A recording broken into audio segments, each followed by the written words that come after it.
আসসালামু আলাইকুম রহমতুল্লাহি ওয়া বারাকাতুহু। সম্মানিত দর্শক, অতি সম্প্রতি একটি খবর আমাদের মূল ধারার যে গণমাধ্যম মেইন স্ট্রিম মিডিয়া সেখানে ব্যাপকভাবে প্রচারিত হয়েছে। সেটি হলো ঢাকার বিভিন্ন জায়গাতে আওয়ামী লীগ ঝটিকা মিছিল করেছে।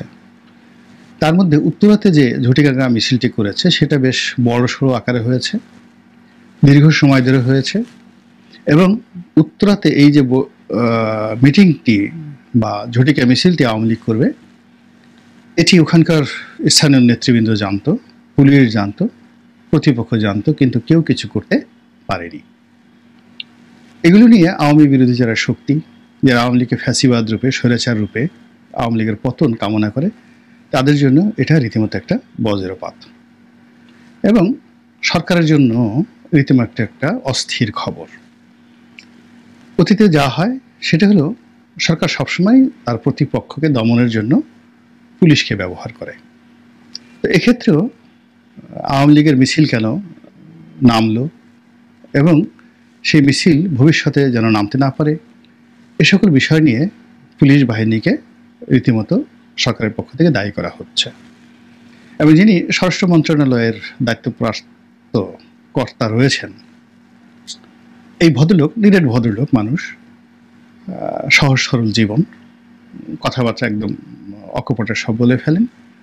তিনি পুলিশকে জিজ্ঞাসা করেছেন বা পুলিশকে দায়ী করেছেন যে কেন এইভাবে একটা আওয়ামী লীগ মিছিল করতে পারলো। দ্বিতীয়ত তিনি নির্দেশনা দিয়েছেন যে আগামীতে যেন আওয়ামী লীগ কোনো অবস্থাতে এই ধরনের মিছিল করতে না পারে। তো প্রথমত আওয়ামী লীগের মিটিং করা, আর দ্বিতীয়ত স্বরাষ্ট্র উপদেষ্টার এই ধরনের বক্তব্য, এটি নিয়ে মূল ধারার গণমাধ্যমে ব্যাপক আলোচনা চলছে। তার সঙ্গে সঙ্গে সামাজিকে যারা মাধ্যমে কথা বলেন, কন্টেন্ট ক্রিয়েট করেন, তারাও কিন্তু তাদের মূল্যবান বক্তব্য তুলে ধরছেন। তাদের বক্তব্যটা হলো যে আওয়ামী লীগ তো এখন পর্যন্ত নিষিদ্ধ হয়নি, তো আওয়ামী লীগ নিষিদ্ধ হয়নি, কাজেই তাদেরকে মিছিল করতে দেয়া হবে না। এটা কেন স্বরাষ্ট্র উপদেষ্টা বললেন? এটা তো তার এখতিয়ার নেই, পুলিশ তো এই কাজ করতে পারে না। এক। দুই নম্বর হলো যে পুলিশকে এই কথা বলে তিনি তো সেই আগের যে ফ্যাসিবাদী ব্যবস্থা, জামাতকে দমন করার জন্য আওয়ামী লীগ যে কাজ করেছে, বিএনপিকে দমন করার জন্য আওয়ামী লীগ যে কাজ করেছে, ঠিক সেম কাজটি করলেন। তো তিনি এই পুরো পরিস্থিতি কেন রাজনৈতিকভাবে মোকাবেলা করলেন না? তাকে নিষিদ্ধ করেন অথবা কাউন্টার মিছিল করেন আপনার লোকজনকে দিয়ে, বিএনপিকে দিয়ে, বৈষম্য বিরোধী ছাত্রদেরকে দিয়ে। কেন তারা সেই কাজগুলো করতে পারছে না? এগুলো নিয়ে চুলচেরা বিচার হচ্ছে, বিশ্লেষণ হচ্ছে। এখন আওয়ামী লীগের মিছিল দমন করার জন্য পুলিশ দায়িত্ববান হবেন কিনা, পুলিশ মুভ করবে কিনা, এগুলো নিয়ে নানা রকম গুজব ছড়িয়ে পড়েছে। সত্য এবং মিথ্যা আমি বলতে পারবো না, কিন্তু সামাজিক মাধ্যমে নানা রকম পোস্টার এবং ব্যানার লক্ষ্য করা যাচ্ছে। তো সেখানে বর্তমান যে আইজি সাহেব যেটি হয়েছে, সেই আইজি সাহেবকে বলা হচ্ছে ইনি মিস্টার বাহার, পুলিশের মহাপরিদর্শক। তার ছবি দিয়ে একটা বক্তব্য বলা হচ্ছে যে পুলিশ হত্যা এবং থানা লুটের যে ঘটনা, এই বিষয়গুলোর সুরাহা না হলে বা এই সংক্রান্ত মামলা না হলে পুলিশকে আওয়ামী বিরোধী যে মিছিল বন্ধ করার কাছে উৎসাহিত করা যাবে না। তো এই কথা তিনি, তার ছবি ব্যবহার করা হয়েছে, কিন্তু বলা হচ্ছে যে মেট্রোপলিটন পুলিশ কমিশনার বলেছেন। ধরে নিলাম যে পুলিশ এই ধরনের কোনো কথা বলেনি, কিন্তু এটা সামাজিক মাধ্যমে প্রচার করা হচ্ছে। এখন সামাজিক মাধ্যমে এই যে প্রচার করা হচ্ছে, এটা কিন্তু ভীষণ রকম যাকে বলা হয় আলোচিত হচ্ছে। এটা নিয়ে আতঙ্ক ছড়িয়ে পড়েছে, এটা নিয়ে বিতর্ক হচ্ছে। অর্থাৎ বাংলাদেশে যে প্রায় ২৫০০ পুলিশ হত্যাকাণ্ডের শিকার হয়েছেন আগস্ট মাসের ৫ তারিখের আগে পরে, এটার একটা হত্যা মামলা কেন হবে না? কেন এই হত্যায় যারা জড়িত তাদের বিচার হবে না? কেন? থানাগুলো যে লুট হয়েছে, অনেক থানায় হাজার হাজার অস্ত্র, এর মধ্যে অনেকে থানায় অস্ত্র জমা রেখেছে। আমার নিজের কথা বলি, আমার অস্ত্রটাও থানায় জমা ছিল। তো আমার যে থানায় অস্ত্র জমা ছিল, আমি যখন আনতে গেলাম এই কয়েকদিন আগে, তখন ওসি সাহেব বললেন যে স্যার আপনার সৌভাগ্য, আমাদেরও সৌভাগ্য। অনেক থানায় অনেক অস্ত্র লুট হয়েছে, অনেক প্রাইভেট অস্ত্র লুট হয়ে গেছে, কিন্তু ভাগ্য ভালো আমাদের থানায় এই কাজটা হয়নি। এই জন্য যে আপনাকে অস্ত্রটা ফেরত দিতে পারলাম, এজন্য কৃতজ্ঞ। এখন এই যে থানার যে ভারী অস্ত্র, তারপর বিভিন্ন ব্যক্তিগত অস্ত্র,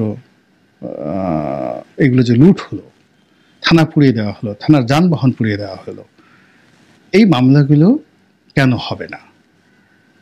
এটা নিয়ে বিভিন্ন মহল থেকে দাবি উঠছে, এবং এই দাবির সঙ্গে সঙ্গে পুলিশকে যত বেশি আপনি অ্যাক্টিভ করবেন, যত বেশি শক্তিশালী হবে, এই দাবি পুলিশের পক্ষ থেকে 1 নম্বর দাবি হিসেবে করা হবে। এবং পুলিশ এখন যে অবস্থাতে, গত সেই 3 মাসের মধ্যে তারা যেভাবে নিজেদেরকে গ্রুমিং করে ফেলেছে, অনেকটা আত্মবিশ্বাস ফিরে পেয়েছে। এভাবে যদি চলতে থাকে আগামী 3-4 মাসের মধ্যে এই থানা লুটের বিষয়ে, অস্ত্র লুটের বিষয় এবং পুলিশ হত্যার বিষয়ে অবশ্যই মামলা করার জন্য পুলিশ সর্বশক্তি নিয়োগ করবে। আপনি বোঝার চেষ্টা করুন যে সেই বিডিআর পিলখানা হত্যাকাণ্ড হয়েছে 2009 সালে। সেটি নিয়ে কত মানুষের শাস্তি হলো, কত মানুষ চাকরি হারালো, বিডিআরের নামটি চলে গেল, কিন্তু ওই যে অসন্তোষ রয়ে গেছে, এখন আবার নতুন করে কমিশন হয়েছে। ওই যে 71-এর রাজাকার আলবদর আর শামস যে হত্যাকাণ্ডগুলো ঘটিয়েছে, দেখেন সেই যুদ্ধাপরাধের বিচার হয়েছে। আবার এখন যে বিচারের জন্য এই যুদ্ধাপরাধ ট্রাইব্যুনাল গঠন করা হয়েছিল, আইসিটি, ইন্টারন্যাশনাল ওয়ার ক্রাইম যে ট্রাইব্যুনাল, তো সেই ট্রাইব্যুনালে এখন আবার আওয়ামী লীগ নেতাদের বিচার হচ্ছে। সেখানে রাশেদ খান মেনন, হাসিনা লোকানিউ, তারপরে সালমান এফ রহমান, তারপরে আইনমন্ত্রী আনিসুল হক, সাবেক আইনমন্ত্রী, এরপর সাবেক খাদ্যমন্ত্রী কামরুল ইসলাম সহ সব নেতাদেরকে সেখানে পিঠ মোড়া করে বেঁধে, প্রথমে সেখানে তাদেরকে খুব জামায়াদের আনা হতো, আর এখন তাদের সেই সম্পর্কে নেতিবাচক কথাবার্তা হচ্ছে যে তারা কোর্টে এসে ভাব দেখান, হাসেন, হাত নাড়েন, তারপর সে বিভিন্ন মন্তব্য করেন, দেখা হবে, আবার যুদ্ধ করব, বেঁচে থাকতে হবে লড়াই করে, ভালো আছি, দোয়া করো। তো এই যে হাত নাড়ানোর কারণে তাদের দেখা গেল যে প্রথমে তাদেরকে হাত করা পড়ানো হলো সামনে, এবং এতেও তাদের লজ্জা হয়নি, তারা সেই হাত নাড়াচাড়ি করতো হাত করা পড়া অবস্থায়।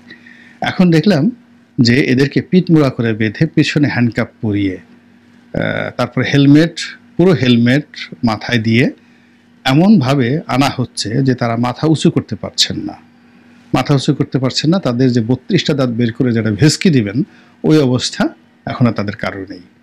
বরং কয়েকদিন আগে সাবেক যে খাদ্যমন্ত্রী বা সাবেক আইনমন্ত্রী কামরুল ইসলাম ঢাকা কোর্টে গিয়ে একটা বেশ লাটগিরি দেখিয়েছিলেন। তিনি হেঁটে উঠতে পারবেন না, গালাগালি করেছেন, ফাজলামও পেয়েছ, মস্কারা পেয়েছ, লিফট চালু নাই কেন। তো এই যে তার চেয়ে বয়স্ক মানুষ ডক্টর মোহাম্মদ ইউনূসকে যখন এভাবে উঠানো হতো, তখন তো তিনি এই ধরনের কথা বলেননি। তো এই যে তার কারণে কি হলো, এখন দেখা গেল যে তাকে এই কোর্টে উঠানোর আগে এখন পিঠমোড়া করে বেঁধে তারপরে তাকে হ্যান্ডকাপ পরিয়ে উঠানো হচ্ছে, এবং এই হ্যান্ডকাপ পরানোর সময় তিনি বলছেন যে আস্তে করে আমি খুব ব্যথা পাচ্ছি। এই যে কণ্ঠটা যে তার নরম হয়ে যাচ্ছে। তো তদ্রূপ মানে পুলিশ এমন একটা সংগঠন, এটা বাংলাদেশের সবচেয়ে প্রাচীনতম সংগঠন, পাক ভারত উপমহাদেশের সবচেয়ে বনেদি এবং সবচেয়ে প্রাচীনতম সংগঠন। এটার যে রুলস অফ বিজনেস, এটি আমাদের সেনাবাহিনীর চাইতে বেটার। এদের যে ট্রেনিং, এদের যে রেকর্ড, আপনি কি দেখেন আর্মি মিউজিয়ামে, সেনাবাহিনীর মিউজিয়ামে তাদের যে রেকর্ড রয়েছে, তার চেয়ে পুলিশের যে রেকর্ড অনেক অনেক স্ট্রং, অনেক অনেক স্ট্রং। এবং পাবলিকের সঙ্গে অ্যাকশন রিয়াকশন, রাজনীতি নিয়ন্ত্রণ, মুহূর্তের মধ্যে পরিবর্তিত পরিস্থিতির সঙ্গে অ্যাডাপশন, এই ক্ষমতা সরকারি কর্মকর্তাদের মধ্যে সবচেয়ে বেশি আছে পুলিশের। তো সেই পুলিশের 2500 সদস্যর হত্যাকাণ্ড, 2.25 লাখ পুলিশ, আপনার কি মনে হয় লেমন জুস খাবে, ফিডার খাবে, বা মুখে সেই চুষনি দিয়ে তারা চুচু করবে না।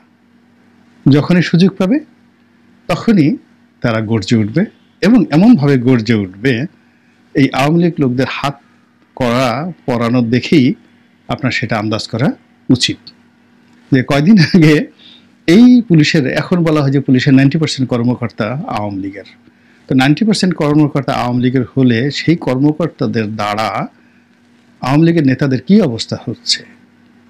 তো এখন যারা আছেন তারা অনেকে হয়তো বিএনপির হয়ে গেছেন, অনেকে জামাতের হয়ে গেছেন, অনেকে হয়তো সেই ডক্টর মোহাম্মদ ইউনূসের দলের লোকজন হয়ে গেছেন, কিন্তু পরিবর্তিত পরিস্থিতিতে তাদের চোখ উল্টাতে বা কারো হাতে হাত করা পরাতে কিংবা পিঠমোড়া করে বাঁধতে তাদের 1 মিনিটও দেরি লাগবে না। এবং এটা হবেই। মানে পুলিশ যদি থাকে, আপনি যদি পুলিশ পুরো ব্যান করে দেন, এখানে নাম যদি রাখেন পুলিশ, নাম যদি রাখেন পুলিশ, এবং প্রতিটি সদস্যকে বাদ দিয়ে জুলাই আগস্ট বিপ্লবের ছাত্রদেরকে এখানে নিয়োগ দেন, সেটা একটা ভিন্ন ইতিহাস হতে পারে। কিন্তু যতক্ষণ পর্যন্ত উর্দি আছে, পুলিশের রেকর্ড আছে, এবং যতক্ষণ পর্যন্ত এই ট্রেডিশন, সেই পুলিশ অ্যাক্ট আছে, যতক্ষণ পর্যন্ত সিআরপিসি আছে, বাংলাদেশ পেনাল কোড আছে, এবং ফৌজদারি কার্যবিধি, দণ্ডবিধি যতক্ষণ পর্যন্ত তাদের ফেভারে আছে, ততদিন পর্যন্ত, সেটা আজকে হোক, কালকে হোক, 5 বছর পরে হোক, 10 বছর পরে হোক, 20 বছর পরে হোক, এগুলো নিয়ে মামলা হবেই হবেই হবেই। আচ্ছা, এখন চিন্তা করেন, মামলা যদি হয় তাহলে কি এগুলো কি সজীব ওয়াজিদ জয়ের বিরুদ্ধে হবে, জাহাঙ্গীর কবির নানকের বিরুদ্ধে হবে, শেখ হাসিনা থানা পুড়িয়েছেন, থানা লুট করেছেন, তার বিরুদ্ধে হবে, নাকি সাবেক স্বরাষ্ট্রমন্ত্রী আসাদুজ্জামান খান কামাল বিএনপিকে ম্যানিপুলেট করার জন্য, বৈষম্য বিরোধীদেরকে দায়ী করার জন্য নিজ হাতে নিজ হুকুমে তিনি থানা পুড়িয়েছেন, এভাবে মামলা হবে? নাকি ইতিমধ্যে যে সকল তথ্য সংগ্রহ করা হয়েছে, উপাত্ত সংগ্রহ করা হয়েছে, যে সকল বক্তব্য রেকর্ড করা হয়েছে, যে সকল ব্যক্তিদেরকে অ্যাসার্টেন করা হয়েছে, এবং যে সকল কথাবার্তা আকাশে বাতাসে উড়ে বেড়ায়, তাদের উপর ভিত্তি করে যদি আগামীতে এই মামলাসমূহ পরিচালিত হয়, তাহলে কি হবে? কারা আসামি হবেন? তখন কেমন একটা রাজনৈতিক পরিস্থিতি হবে? কারা গ্রেপ্তার বরণ করবেন? এবং সেই ঘটনায় কারা লাভবান হবেন, কারা খুশি হবেন, এবং কারা বেজার হবেন? দেখুন তো একটু হিসাব করে, আপনার কাছে কি মনে হয় না যে স্বাধীনতার পর থেকে আজ অবধি বাংলাদেশে জাতীয়ভাবে যত দুর্ঘটনা ঘটেছে, বিস্তৃতির দিক থেকে সবচেয়ে বড় দুর্ঘটনা এইবারের থানা লুট, পুলিশ হত্যা। ফলে এটাকে আপনি খুব বেশি দিন ধামাচাপা দিয়ে রাখতে পারবেন না। এবং এটার জন্য যে কেবলমাত্র ভুক্তভোগী তারা দায়ী হবেন তা নয়, আগামীতে যারা ক্ষমতায় আসবেন তারা এটাকে প্রতিপক্ষকে দমন করার জন্য রোষানল হিসেবে ব্যবহার করবেন, এবং সেই রোষানলে কত মানুষের যে কপাল পুড়বে, সবাই যে অপরাধী তা না, অনেক নিরপরাধ লোকেরও কপাল পুড়বে। আল্লাহ আমাদেরকে সেই ভয়াবহ দিন থেকে রক্ষা করুন, হেফাজত করুন। আসসালামু আলাইকুম ওয়া রাহমাতুল্লাহি ওয়া বারাকাতুহু।